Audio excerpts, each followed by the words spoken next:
Manajemen Tribun Timur silaturahmi bersama PLT Direktur Utama RS Kemenkes Makassar Andi Saguni.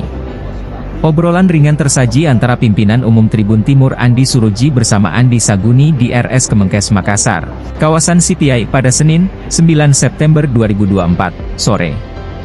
Andi Saguni memperkenalkan berdirinya rumah sakit terbesar di Indonesia Timur.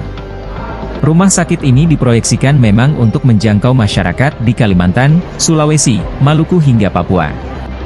Bahkan Andi Saguni menyebut RS Kemenkes Makassar disiapkan jadi RS terbaik di Asia. RS Kemenkes Makassar memang baru saja diresmikan Presiden Joko Widodo pekan lalu. Lokasi rumah sakit berada di kawasan CPI dengan pemandangan Masjid Kubah 99 Asmaul Husna. Dari halaman RS, taman bunga menghiasi membuat suasana lebih hijau. Tak ragu, Andi Saguni yakin RS Kemenkes Makassar terindah di Indonesia.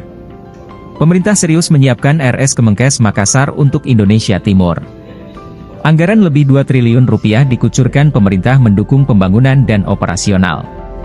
Rinciannya, 1,56 triliun rupiah untuk pembangunan gedung selama hampir 2 tahun.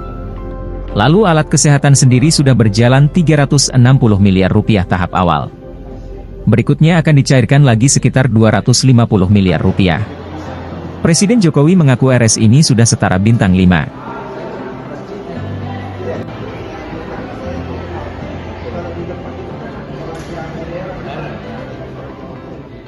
Download Tribun X sekarang, menghadirkan lokal menjadi Indonesia.